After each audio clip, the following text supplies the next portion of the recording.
Hello friends, ओम साई राम। कैसे हैं आप सब? आई होप कि आप सब ठीक ही होंगे। ये है सुबह का टाइम और बज रहे हैं सुबह के 6।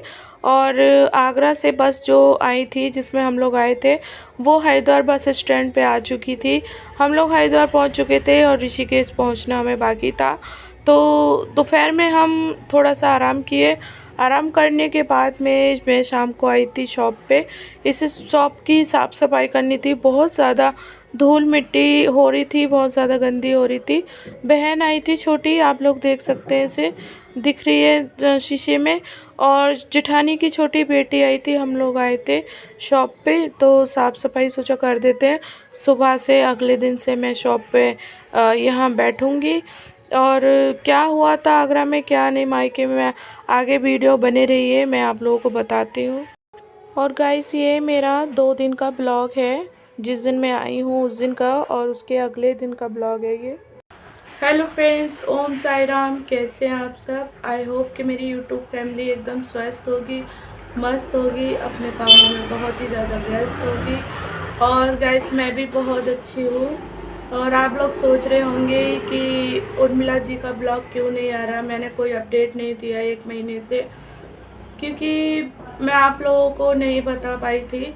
अचानक से ऐसा कुछ हुआ कि बहुत ज़्यादा मतलब बहुत बड़ा हादसा हुआ मायके में, तो मैं आप लोगों को अपडेट नहीं दे पाई थी। मैं उस समय इस स्थिति में नहीं थी कि आप लोगों को बता सकूँ गाइस। आप लोगों को नहीं पता था तब जाके मेरी अभी इतनी मतलब मैं इतना ज़्यादा परेशान हो गई थी, टूट चुकी थी कि मुझ में इतनी हिम्मत नहीं थी कि मैं आप लोगों को बता सकूँ। तो आज मैंने सोचा कि चलो मैं थोड़ा मुझे मतलब अपने आप में मैंने मतलब एक हिम्मत की बताना तो है ही आप लोगों को। अपडेट तो देनी आज नहीं तो कल, 1 महीने बाद, 2 महीने बाद देना तो है ही। जैसे कि आप लोगों को पता था कि जनवरी में मेरी मम्मी एक्सपायर हो गई थी। और मार्च में जो पहला त्यौहार था मैंने आप लोगों को बताया था। जो मेरा ब्लॉग होगा, जिन लोगों को नहीं पता वो लोग मेरे ब्लॉग में जाके देख सकते हैं कि पहला त्यौहार था। मैं मम्मी के वहाँ गई थी मायके में पहला त्यौहार करने के लिए, होली का। फिर होली के बाद में हम 1 हफ्ते बाद अब मैं अपने घर आई थी लौट के। और पहला नवरात्रि था तो नवरात्रि का भी मैं पहला नवरात्रि का भी ब्लॉग मैंने शूट किया, लेकिन मैं अपडेट नहीं दे पाई। मैं उसे अपलोड नहीं कर पाई थी आप लोगों तक, क्योंकि जिस दिन पहला नवरात्रि था उस दिन शाम को मतलब मैं बहुत खुश थी, दिन भर मुझे अच्छा लगा। तो शाम को अचानक से बहन का फ़ोन आया, भाई का फ़ोन आया। तो उन्होंने कहा कि पापा की तबीयत बहुत ख़राब है। और मतलब मैं तो एकदम, मुझे आए हुए ना 1 हफ्ता ही हुआ था घर से। तो मुझे आए हुए 1 हफ्ता हुआ था तो मैं एकदम मतलब मुझे इतनी टेंशन हो गई थी, दिमाग मेरा शॉक हो गया था। शाम के टाइम जब मैं भगवान जी का भोग बना रही थी नवरात्रि में माता रानी का, उस टाइम शाम को 6 बजे मेरे पास फ़ोन आता है भाई का। उन्होंने कहा कि बेटा पापा की बहुत तबीयत ख़राब है, अचानक से हो गई है, उनका शुगर बढ़ गया है। जबकि उन्हें कोई शुगर वगैरह कभी कोई दिक्कत नहीं थी। हाँ, मेरी मम्मी को थी शुगर वगैरह की दिक्कत, शुगर की थी, बीपी की थी, लेकिन पापा को कोई ऐसी दिक्कत नहीं थी। ना ही कभी उन्होंने एक गोली खाई, ये भी नहीं था कि वो बहुत पहले से बीमार चल रहे या कुछ भी। तो अचानक से मतलब मैं इतना मुझे टेंशन होगी कि ऐसा कैसे, मतलब इतनी तबीयत ख़राब हो गई। कहने लगे उनका शुगर बढ़ गया है, चेक कराया था। और उन्होंने बताया कि उनके ना पैर पे कोई गांठ हो रही थी पीछे। तो वो पापा ने बताया कि 26-27 साल से थी उनकी, छोटी सी, लेकिन अभी वो थोड़ी सी बढ़ चुकी थी। तो वो जैसे एक नींबू का आकार होता है ना, उस टाइप की वो बढ़ चुकी थी। उसकी वजह से उन्हें बुखार भी हो रहा था। तो तब मैं होली पे घर पर ही थी, तो बुखार की उन्हें दवाई दिलवा दी थी। 3-4 दिन दवाई चली, उनका बुखार सही हो गया था। लेकिन अचानक से फिर जब बहन ने पूछा, उसने बताया कि जब उसने पूछा पापा तुम क्यों परेशान रहते हो, मैं होली पे गई, मैंने भी उनसे पूछा पापा तुम इतने उदास क्यों रहते हो, क्यों इतने परेशान रहते हो। तो उन्होंने कहा कि कुछ नहीं, बस ऐसी है बेटा, उधर तुम्हारी मम्मी भी नहीं है। और होता है ना यार, देखो जोड़ा जो होता है हस्बैंड वाइफ का, चाहे वो कितना भी लड़े झगड़े या कितना भी प्यार हो, तो बस होता है कि मन प्रेम, एक प्यार जो जोड़ा होता है ना हस्बैंड वाइफ का, उसमें प्यार ही अलग होता है। तो मम्मी के जाने के बाद पापा बहुत ज़्यादा उदास हो गए थे, बहुत ज़्यादा मतलब चुप चुप से रहने लगे थे। फिर भी अपने बच्चों में वो खुश रहने की कोशिश करते थे, हंसते थे, खुश रहते थे दिखाने के लिए बच्चों को। लेकिन वो मन ही मन बहुत ज़्यादा टूट चुके थे मम्मी की वजह से। मम्मी एक्सपायर हुई तब से। और जब नवरात्रि वाले दिन उसके बाद फ़ोन आया तो भाई ने बताया, मैंने पूछा भाई अचानक ऐसे क्या हो गया, 1 हफ्ते में तो मैं अभी आई हूँ, तब तक ऐसा कुछ नहीं था, पापा की कंडीशन ऐसी कुछ नहीं थी, अच्छे खासे थे, मैं बहुत ठीक ठाक छोड़ के आई थी उन्हें। वो होली पे ना मतलब ठीक थे, ऐसा कुछ भी नहीं था। तो बहन ने बताया कि मतलब उनके ना गांठ हो रही थी, तो उसका 1 हफ्ते से डॉक्टर से इलाज चल रहा था। तो लेकिन ये ना वो गांठ पकी नहीं थी, पकाने का इलाज चल रहा था उसका। तो अचानक से उसने डॉक्टर ने कहा कि 1 हफ्ता हो गया तुम्हारी दवाई को चलते हुए, लेकिन तुम्हारी गांठ नहीं पक रही है, कि कहीं तुम्हें शुगर तो नहीं है। उन्होंने कहा कि नहीं डॉक्टर साहब, मुझे शुगर वगैरह की कोई प्रॉब्लम नहीं है कभी भी, क्योंकि सच में नहीं था उन्हें शुगर। बीपी 1 महीने से उन्हें बीपी की दिक्कत हो गई थी, बीपी बढ़ रहा था बार बार। तो उसकी डॉक्टर ने टैबलेट दी थी, तो वो रोज़ रेगुलर ले रहे थे सुबह की टाइम।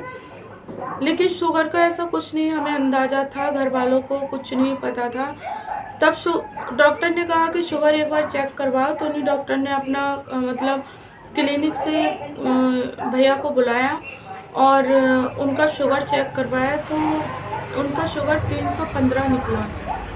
पता नहीं कब पापा को शुगर हो गया था, कुछ नहीं पता था।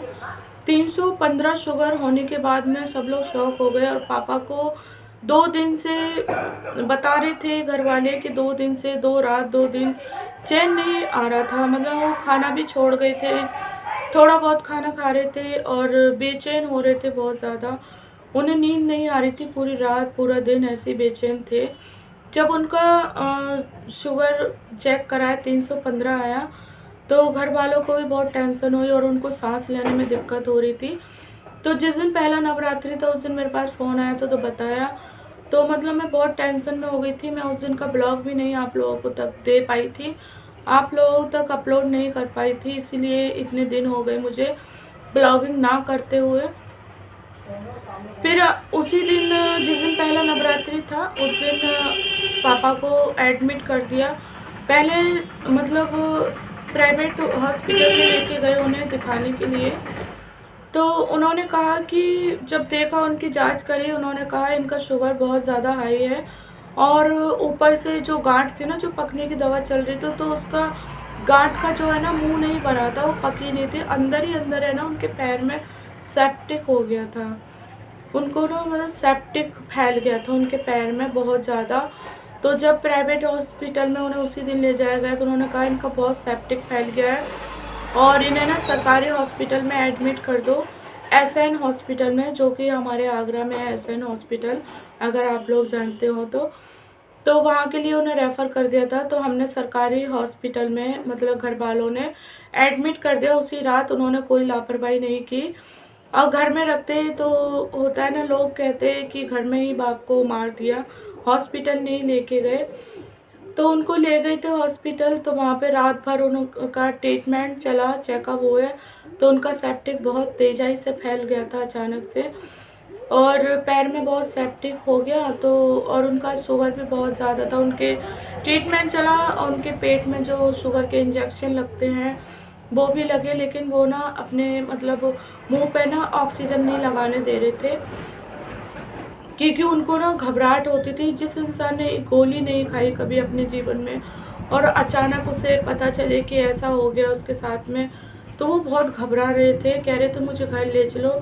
बहुत सारी रात चीखते रहे, वो भाई बता रहे थे, बहुत ही बुरी तरह दर्द में चीखते रहे, कहते रहे मुझे घर ले चलो। लेकिन उन्हें सांस लेने में बहुत दिक्कत हो रही थी शुगर की वजह से, तो घर पे इसलिए भाई नहीं लेके आए, उन्हें भी नहीं पता था ऐसा हो जाएगा। तो वो रात भर रहे हॉस्पिटल में, चीखते रहे, चिल्लाते रहे। फिर अगले दिन वो बहुत परेशान रहे, वही परेशानी, वही चीखना चिल्लाना कि मुझे घर ले चलो, घर ले चलो। भाई का फ़ोन आया सुबह 4 बजे अगले दिन के पापा घर आने की कह रहे हैं। मैंने कहा कि ले आओ, क्या पता उनका क्या मन मतलब इतना विचलित हो रहा है, क्यों वो इतना परेशान हो रहे हैं। कोई नहीं, ले आओ घर, जो भी होगा सब भगवान मालिक है। अगर हमारे नसीब के होंगे तो हमारे पास रहेंगे, वरना सब भगवान के ऊपर है। लेकिन भाइयों ने भी सोचा कि अगर घर लेके जाएंगे तो इनको सांस लेने में दिक्कत हो रही है बहुत ज़्यादा। घर में छोटी बहन भी थी, तो 2 महीने पहले हम सब अपनी माँ को खो के चुके थे। इतनी हिम्मत नहीं थी कि पापा को भी ऐसा हो जाएगा और ऐसा देख सकें। इस हालात में घर वालों को इतनी हिम्मत नहीं थी। मैं भी उस दिन बहुत रात भर रोती रही, मैं सोई नहीं, परेशान रही घर पे कि मैं कैसे जाऊं आगरा, कैसे कब पहुंचूं मैं अपने पापा को देखने के लिए। फिर अगले दिन तक मतलब उन्होंने नहीं निकाला, तो हॉस्पिटल में ही एडमिट रहे दूसरे दिन भी। फिर उसके बाद 2 बजे दोपहर को अगले दिन पापा एक्सपायर हो गए। 2 बजे अगले दिन पापा एक्सपायर हो गए थे और मुझे नहीं पता था। फिर भी मैं अगले दिन सुबह 9 बजे मैं मेरे हस्बैंड हमने गाड़ी बुक की। गाड़ी बुक करने के बाद में हम लोग फटाफट से आगरा के लिए निकल गए थे। तो आगरा मतलब ऋषिकेश से आप लोग भी जानते हैं बहुत दूर है आगरा।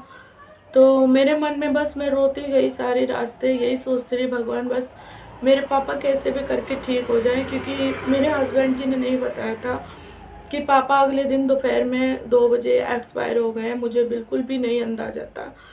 जब मैं घर पहुंची शाम को 6 बजे मैं घर पहुंच गई थी। मैंने जब गली में अपने घर की गली में मायके की गली में भीड़ देखी लोगों की, तब जाके मुझे एहसास हुआ कि मतलब पापा ठीक नहीं है, कुछ ना कुछ हुआ है पापा के साथ में।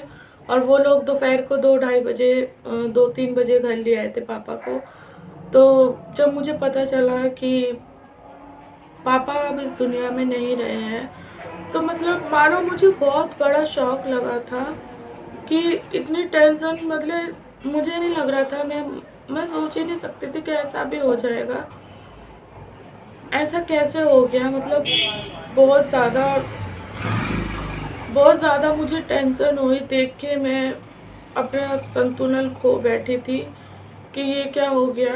देखा अंदर कमरे में, जब मैं गई अपने घर मायके घर में, लोगों की भीड़ देख के ही पता चल गया था कि ज़रूर कुछ ना कुछ उल्टा सीधा हुआ है पापा के साथ। जब मैं अंदर गई देखा तो पापा इस दुनिया में नहीं रहे थे।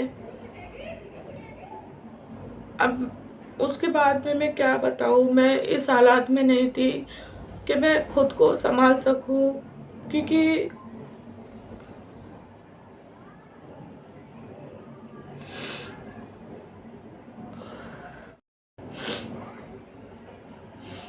क्योंकि 2 महीने पहले ही मम्मी एक्सपायर हुई थी। उनका चलो सोच लिया था हमने कि वो बीमार थी, काफ़ी साल से उनका शुगर और बीपी का इलाज चल रहा था, बीमार रहती थी। लेकिन पापा का कभी उम्मीद नहीं की थी हमने कि पापा इतनी जल्दी हमें सबको छोड़ के चले जाएंगे। तो बस यही रीज़न था। और मैं वहाँ पे 20 से 25 दिन रुकी थी घर पे, क्योंकि सब लोग शादीशुदा हैं। हम 6-7 बहन भाई हैं, हम 6 की शादी हो चुकी है, सबसे छोटी बहन रह गई थी। सोचा था चलो मम्मी नहीं है पापा हैं तो इसके शादी हो जाएगी, अगली साल शादी करने के लिए पापा कह रहे थे। तो अगली साल शादी करने के लिए तैयार थे कि मतलब बहन की शादी जल्दी कर देंगे आप। तो होली पे जब मैं गई थी तो पापा से सारी बातें करके आई थी कि मतलब पापा बहन की शादी जल्दी कर दो अब छोटी वाली की, अपने जीते जी तुम्हारे जीते जी हो जाएगा इसका। तो उन्होंने कहा ठीक है बेटा, मैं अगले साल कर दूंगा, जनवरी मम्मी को 1 साल हो जाएगा, फरवरी में हम शादी कर देंगे बहन की। पर गाइस सोचा नहीं था कि मतलब भगवान हमसे इतना रूठ जाएंगे कि 2 महीने में ही माँ बाप का साया हमसे छिन जाएगा। मतलब मानो ऐसे हो गया ना कि मेरी, जैसे हमारी दोनों मुट्ठी में रेत है ना, तो दोनों मुट्ठी में रेत जैसे कि मतलब पता ही नहीं चला कब फिसल गया हमारी दोनों मुट्ठी से रेत। हमारे माँ बाप कब हमें छोड़ के चले गए, ऐसे कभी उम्मीद नहीं की थी कि हमारे साथ इतना बुरा हो जाएगा। 2 महीने के अंदर माँ बाप का साया छिन जाएगा। हम तो चलो ये है कि शादीशुदा हैं तो अपने आप को संभाल लेंगे, बच्चों के साथ में पति है हमारे, भाइयों के साथ भाभियां हैं, एक दूसरे को संभाल लेंगे। सबसे बड़ी दिक्कत छोटी बहन की हो गई है, मतलब वो अपने आप को मेरे बिना नहीं संभाल पा रही है। उसके बाद में उसने अपना संतुलन इस तरीके से खो दिया था, वो मतलब रो ही नहीं रही थी। मैं गई थी तो शुद्ध एकदम चुप बैठी थी, उसे पता ही नहीं था। उसके सामने उसके पापा थे, रखे हुए थे, मट्टी रखी थी पापा की। मैं गई, मैंने उसके 2 थप्पड़ लगाए गाल पे, तब जाके मतलब वो अपने दिमाग से थोड़ा सा बाहर आई, वो रोई। मैंने उसे बहुत रुलाया कि वो रो ले, कि उसके दिमाग में मतलब ना रह जाए टेंशन, जो मतलब वो अपने डिप्रेशन में चली जाए। इस वजह से मतलब यही रीज़न था कि मैं आप लोगों को नहीं बता पाई थी। मेरे पापा मम्मी अब इस दुनिया में नहीं रहे हैं गाइस। 2 महीने के अंदर ही वो दोनों हम सबको छोड़ के चले गए। पापा की तो मुझे उम्मीद भी नहीं थी, कभी नहीं की थी मैंने कि ऐसा हो जाएगा पापा के साथ तो अचानक से।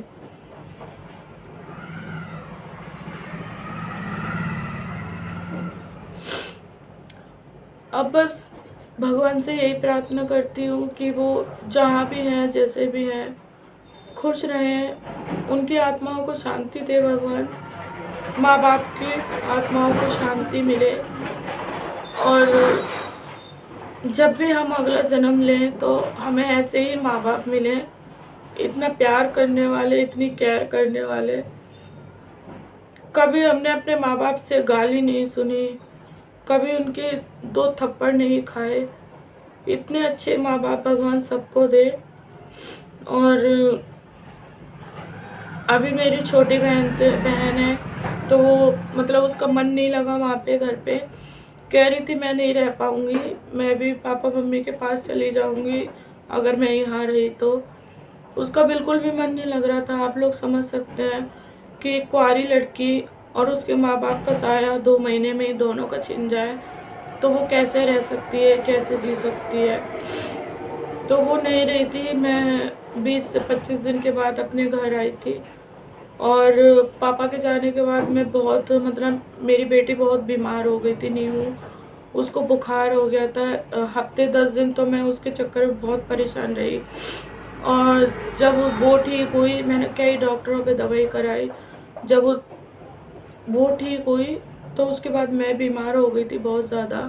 मैं अपने आप को मतलब संभाल नहीं पा रही थी कि ये क्या हो गया, ऐसे कैसे हो गया। मैं 1 हफ्ते पहले ही होली पर पापा से मिल के गई थी और सब कुछ ठीक था, अचानक से ऐसे क्या हो गया।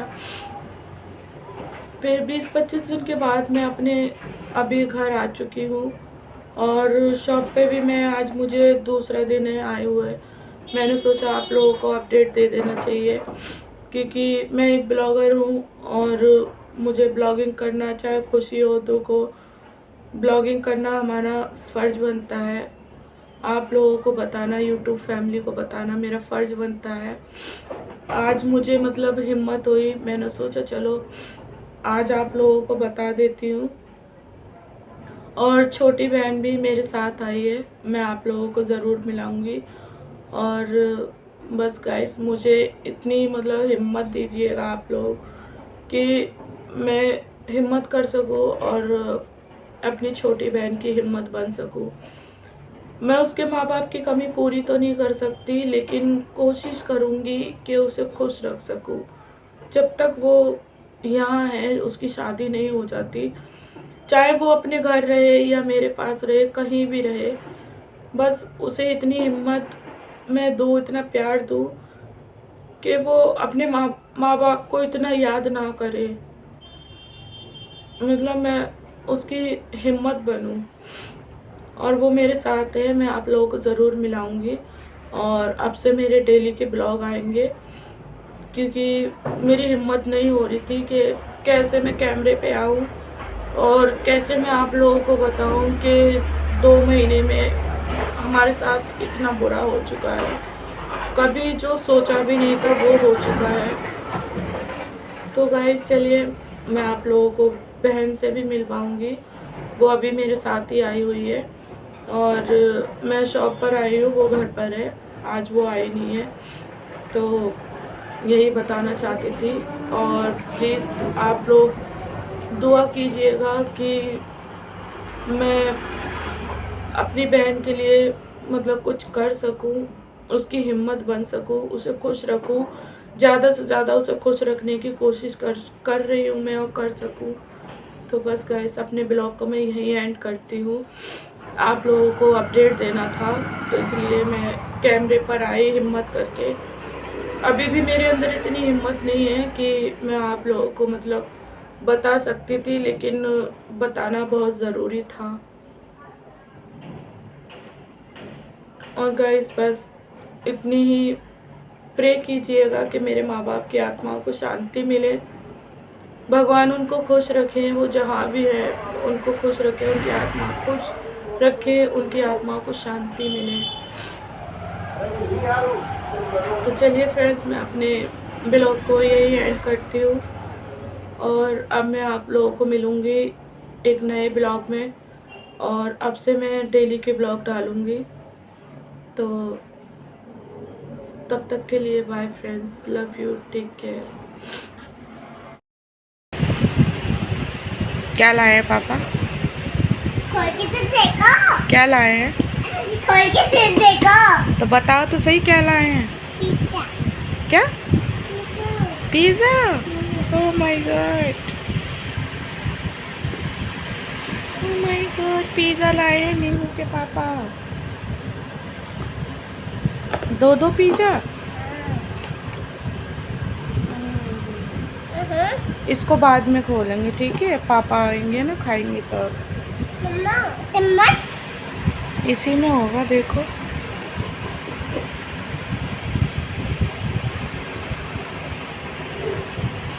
वाव,